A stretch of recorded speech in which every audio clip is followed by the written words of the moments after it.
¿Cómo están, estimados estudiantes? Nuevamente nos encontramos en nuestras clases virtuales del curso de Biología General.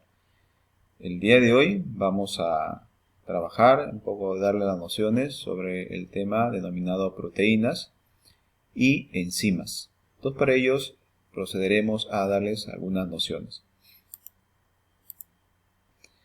La capacidad que nos proponemos es que ustedes puedan identificar de manera precisa las características, ¿no?, que tienen las enzimas, las proteínas y sobre todo qué relación tiene con nuestra salud, ¿no? En los contenidos que vamos a ir detallando, como es la definición, la estructura, las clasificaciones y cuáles son las funciones de cada una de ellas. Empezaremos hablando de las proteínas, definiéndolas de manera muy concreta, de que son unas biomoléculas orgánicas, grandes, muy pesadas, con un peso molecular elevado, y en el cual va a estar estructurada gracias a unas pequeñas moléculas llamadas aminoácidos. Entonces, a raíz de eso, nosotros podemos ya ir definiendo y encontrando de que estos aminoácidos que forman parte de las proteínas tienen también una estructura muy especial. Están constituidos básicamente por un grupo amino y un grupo carboxilo, la cual de ellos se van a ir uniendo posteriormente para que puedan conseguir de que se vayan formando grandes moléculas, polipéptidos, llamémosle así, ¿no? Y en este caso formar parte de la gran mayoría de estructuras que uno tiene. Ahora, estos aminoácidos pueden ser aminoácidos esenciales y no esenciales. Los aminoácidos no esenciales son estos aminoácidos que se encuentran distribuidos en la naturaleza, en los alimentos, en nuestros cuerpos, y que tienen una función muy importante, la de permitir de que nuestro cuerpo pueda hacer regularse, pueda encontrarse en un equilibrio adecuado y pueda permitir una serie de metabolismos, ¿no?, que hagan que nuestras células funcionen correctamente con su medio tanto interno como externo. Encontraremos en algunos de ellos que son vitales, ¿no?, para poder ir desarrollando en los primeros años de vida, correcto, como la lisina, la treonina, la leucina, la valina, la isoleucina, la metionina, el triptófano y la fenilalanina. Ahora, como ya les indiqué, el enlace peptídico que tienen los aminoácidos se constituyen gracias al radical carboxilo y al radical amino. Por parte del radical carboxilo, su OH se va a unir con el hidrógeno del radical amino. Ambos formarán una molécula de agua que obviamente se eliminará, y así sucesivamente formarán el famoso enlace peptídico, que es lo que diferencia con otras estructuras, ¿no? Asimismo, podemos encontrar que la estructura de las proteínas va a depender mucho de la actividad y función que desarrollen, pero siempre existen estructuras que marcan básicamente la funcionalidad de cada una de ellas. Tenemos 4 estructuras: la primaria, la secundaria, la terciaria y la cuaternaria. En la primaria podemos nosotros hablar que es una estructura lineal estabilizada por sus enlaces peptídicos de aminoácido en aminoácido. La estructura secundaria sí se clasifica en dos tipos, la alfa y la beta. La alfa, que se acondiciona de manera espiral, ¿no?, y la beta de manera de hoja plegada o enrollada sobre su mismo eje. En cambio, la terciaria es un polipéptido grande que se va a unir sobre puntos específicos de puente de sulfuro que tienen su propia estructura. Se van recogiendo uno a uno. En cambio, la estructura cuaternaria viene a ser el grupo de varios polipéptidos de cadenas y que se unen a través también de enlaces de sulfuro, enlaces covalentes u otros enlaces importantes. La clasificación de las proteínas es variada. Encontramos una que está básicamente como proteínas simples u holoproteínas o proteínas igualmente también importantes como son las heteroproteínas. Este tipo de proteínas, ¿no?, va a permitir encontrarse dos proteínas ya diferenciadas, las globulares y las fibrosas. Las globulares de corte mucho más metabólico, mucho más de defensa, y las fibrosas mucho más estructurales.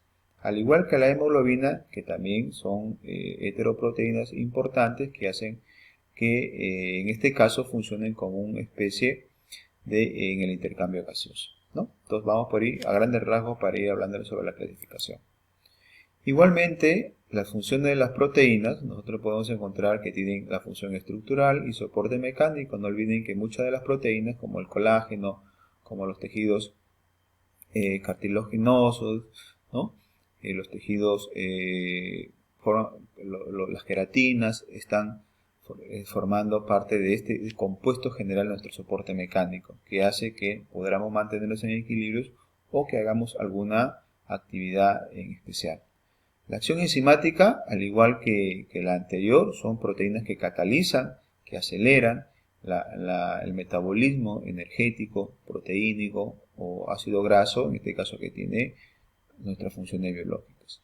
La función de transporte, podemos también hablar ahí de algunas en especiales, ¿no? Que se encargan de transmitir, ¿no? a diferentes lugares de las células y transportar sustancias específicas que le va a permitir a la célula poder ir desarrollando sus funciones determinadas. Ahí podemos encontrar la hemoglobina, ¿no? Como hace un momento les indiqué.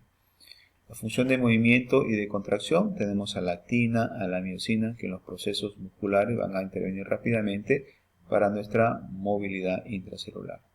La función reguladora hormonal, ahí podemos encontrar a una de ellas, las más importantes, como la insulina, que se encarga de regular los niveles de glucosa en sangre, ¿no? También podemos encontrar la paratiroidea y la somatotropina.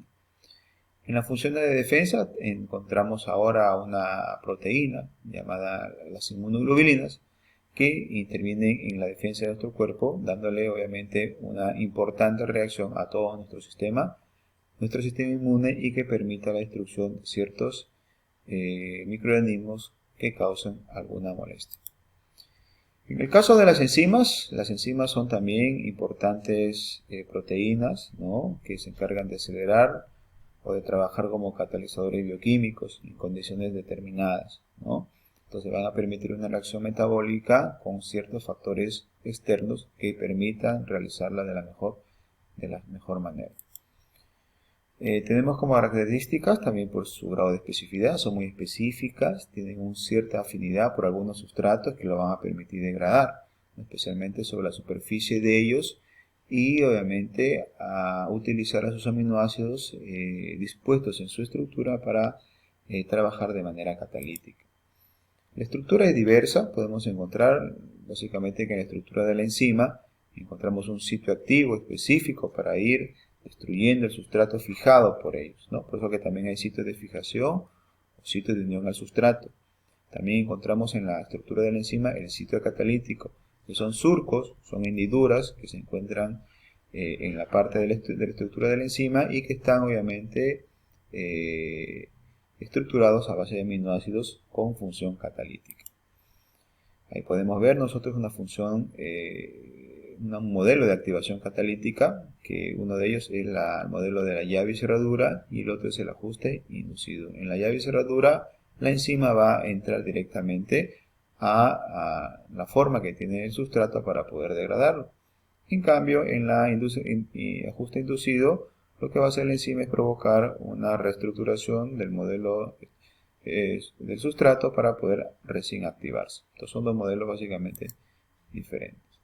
También encontramos algunas sustancias que pueden activar a las enzimas, como pueden ser los cofactores y las coenzimas. Muchos de ellos cofactores de tipo inorgánico y la gran mayoría de coenzimas de corte orgánico. Si hablamos de cofactores, pues se encargan de activar a una enzima inactiva, como es la apoenzima, para luego transformarla en una holoenzima o enzima netamente activa. La clasificación enzimática es diversa, pero encontramos a una que es muy importante, como son las oxidorreductasas, fenómeno de oxidorreducción, transferasa, de transferencia de algunos bioelementos, hidrolasas, hidrólisis parcial de algunos sustratos, o también total, liasas, de unión, básicamente, o destrucción de algunos sustratos importantes, de isomerasas, de cambio de posición de sus grupos funcionales, y las ligasas también, que le va a permitir unir algunos sustratos importantes. Conclusiones te dejaría básicamente que las proteínas generan energía, pero su principal función es la de protección. Están conformadas por aminoácidos de tipo esencial y no esencial. No olviden que la gran mayoría de seres humanos necesita unos 8 aminoácidos de tipo esencial. Presentan estructuras como la primaria, la secundaria, la terciaria y también la cuaternaria. Presentan funciones como la estructural, protección, soporte, enzimática, hormonal, contráctil y de defensa. Las enzimas son biocatalizadores de alta especificidad por la naturaleza aminoácida que tienen en su estructura. Presentan un sitio activo muy catalítico, tienen modelos como la llave y cerradura, necesitan de algunos cofactores y coenzimas, y su clasificación puede ser diversa. Dentro de ellos encontramos las oxidorreductasas, transferasas, hidrolasas, liasas, isomerasas y ligasas. Espero que puedan utilizar estos conocimientos para sus fines académicos y esperar ya el desarrollo más extenso en la clase. Muchísimas gracias.